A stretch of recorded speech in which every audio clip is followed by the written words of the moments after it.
Hello students, zoom पे अभी हम लोगों के बीच में जो इंटरेक्शन हुआ है उस पर कुछ बातें समझ में आई है कि लास्ट क्लासेस में हमने आप लोगों को कुछ questions aromaticity, anti aromatic and non aromatic compound से रिलेटेड कुछ क्वेश्चन आप लोगों को दिया था, जिसमें से कुछ बच्चों का क्वेश्चन का आंसर आया मेरे पास मेरे व्हाट्सएप पे, जिसमें कुछ बच्चों का आंसर सही है और कुछ बच्चों का गलत है। इससे ये पता चलता है कि आप लोगों को कंसेप्ट में अभी भी कहीं ना कहीं पे कुछ कमी है।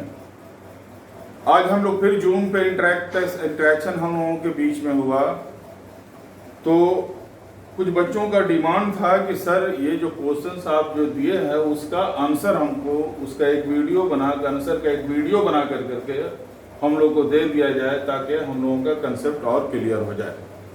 तो बच्चों, हम अभी आपका उसका आंसर्स का एक वीडियो बना रहा हूं, जो क्वेश्चन मैं आपको पहले प्रोवाइड हमने किया था उसका आंसर का, जिसका कि पहला क्वेश्चन था जो हमने दिया था आपको कि विच कंपाउंड इज मोर स्टेबल। हम लोग ये दो वीडियो में पढ़े हैं कि एरोमेटिक कंपाउंड या नॉन एरोमेटिक कंपाउंड या एंटी एरोमेटिक कंपाउंड स्टेबल होता है या लेस स्टेबल होता है या मोर स्टेबल होता है। वो सारी चीजें हम लोग वीडियो में देख चुके हैं। अब इसको यहाँ पे प्रैक्टिकली हम लोग देखेंगे कि विच कंपाउंड इज मोर स्टेबल, और इसका हमने 3 ऑप्शन दिया था, ऑप्शन 1, ऑप्शन 2 एंड ऑप्शन 3। तो पहले हम लोग देखते हैं कि जो स्टेबल होने के लिए जो कंडीशंस है, वो सबसे पहले हम आपको एक चीज बता दें कि एरोमेटिक कंपाउंड और एंटी एरोमेटिक कंपाउंड और नॉन एरोमेटिक कंपाउंड में स्टेबिलिटी का हम लोग वहां पे देखा था। स्टेबिलिटी उसके कि aromatic compound is most stable in chemistry, हम बताए भी थे आपको लास्ट वीडियो में। दूसरा है कि उसके बाद नॉन एरोमेटिक कंपाउंड होता है स्टेबल, ठीक है। उसके बाद एंटी एरोमेटिक कंपाउंड स्टेबल होता है, ठीक है। ये हम लोग डिस्कस किया था पहले। अब यहाँ पे हम लोग देख देते हैं कि अब पता करेंगे कि इसमें से कौन एरोमेटिक है, नॉन एरोमेटिक है, एंटी एरोमेटिक है। तो यहाँ पर देखिए, सबसे पहले पहला कंडीशन क्या है किसी भी कंपाउंड का एरोमेटिक होने के लिए, उसको हम लोग देखते हैं कि ये साइक्लिक होना चाहिए, ये साइक्लिक है। दूसरा कंडीशन क्या है, ये कॉन्जुगेटेड होना चाहिए, ये कॉन्जुगेटेड है। देखिए कॉन्जुगेशन कैसे है, पाई सिग्मा पाई और पाई सिग्मा, यानी होल पूरा रिंग कंजुगेशन में है। इट मींस दूसरा कंडीशन भी सेटिस्फाई कर रहा है, पहला कंडीशन भी सेटिस्फाई कर रहा है। सी तीसरा क्या है, ये प्लानर होना चाहिए, ये प्लानर है। चौथा क्या है, 4n प्लस, देख लीजिए इसमें पाई इलेक्ट्रॉन कितने हैं, पहले 2 4 6, 1 2 3 4 5 6, यानी इसके पास 6 पाई इलेक्ट्रॉन है। 6 पाई इलेक्ट्रॉन का मतलब क्या हो गया कि ये 4n plus 2 pi electron system को फॉलो करता है, 4n plus 2 pi electron system को फॉलो करता है। तो इसके मतलब हो गया कि ये एरोमेटिक कंपाउंड है, ओके, ये एरोमेटिक कंपाउंड है, चारों कंडीशन को फुलफिल कर रहा है। आइए हम दूसरा ऑप्शन को देखते हैं। तो यहां पर देखिए ये क्या है, पाई सिग्मा सिग्मा पाई।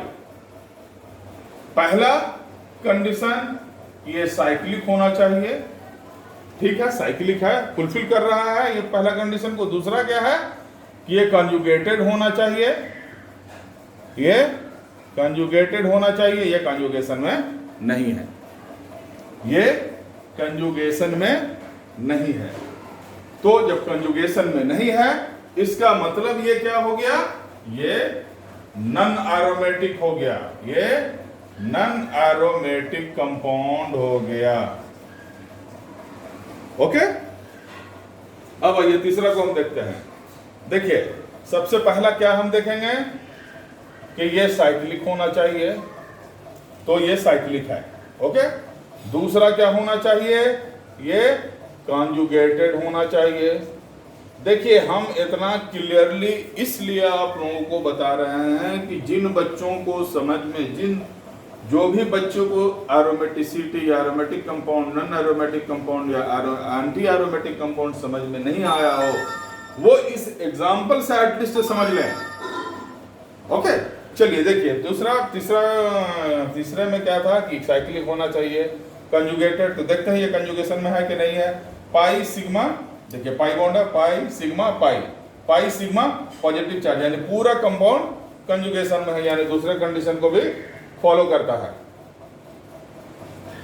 ठीक है, अब आइए यहां पे हम लोग देखते हैं तीसरा प्लानर। तो ये प्लानर है, ठीक है, मैं बोल रहा हूं ये प्लानर है, और प्लस इसका सारा Sc जो है, कार्बन जो है sp2 हाइब्रिडाइज्ड है, इससे भी हम लोग कह सकते हैं कि ये प्लानर है।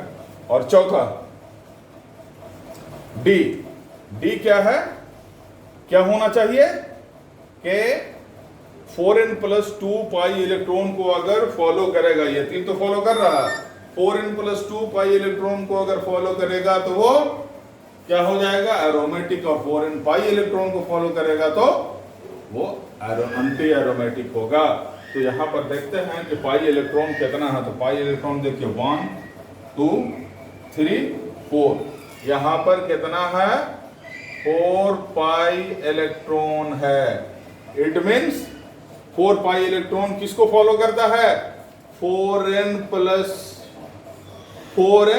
पाई इलेक्ट्रॉन सिस्टम को। अगर n का वैल्यू हम लोग यहाँ पे 4×1 रखते हैं तो क्या हो जाएगा, 4 पाई इलेक्ट्रॉन हो जाएगा। इसीलिए ये किसको, ये 4n pi electron 4 pi electron system को फॉलो करता है, इसीलिए ये क्या हो जाएगा, एंटी एरोमेटिक। ठीक है, ये एंटी एरोमेटिक हो जाएगा। तो हम लोग यहां पे देख रहे थे कि स्टेबिलिटी क्या होगी, which compound is more stable. तो obviously aromatic is most stable, thereafter non aromatic is stable, और सबसे ज्यादा अनस्टेबल कंपाउंड कौन सा होता है, एंटी एरोमेटिक होता है। तो इसकी अगर हम लोग स्टेबिलिटी लेंगे तो first is more stable then second, and second is more stable then third. Okay, अब आइए हम लोग क्वेश्चन 2 पे आते हैं। क्वेश्चन 2 पे आते हैं, देख लीजिए यहां पर भी आप लोग को थोड़ा सा हम सिर्फ इतना हिंट्स दे देते हैं, बाकी आप लोग बना लीजिएगा। कि देखिए यहां पे देखिए pi sigma positive charge aromatic है, ठीक है। यहां पे देखिए पाई सिग्मा सिग्मा है ना, पाई सिग्मा यानी कि ये कंजुगेशन में नहीं है, इसलिए एरोमेटिक नहीं है, और ना ही नॉन एरोमेटिक है, ना एरोमेटिक है ना ही एंटी एरोमेटिक है। तो इसका मतलब क्या हो गया कि ये नॉन एरोमेटिक हो गया, ये एरोमेटिक हो गया। पाई सिग्मा पॉजिटिव है, यानी पूरा कंपाउंड कंजुगेशन में नहीं है, एक कंडीशन को फुलफिल नहीं कर रहा है, यानी कि ये भी नॉन एरोमेटिक हो जाएगा। अब यहाँ पर देखिए पाई सिग्मा ये भी नॉन एरोमेटिक हो जाएगा।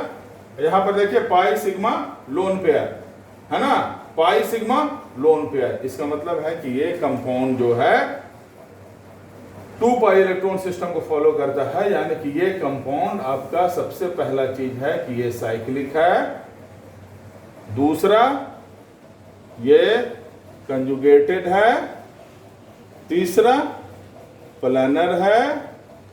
अब देख लीजिए चौथा कंडीशन से पता चलेगा कि ये एरोमेटिक है या एंटी एरोमेटिक है।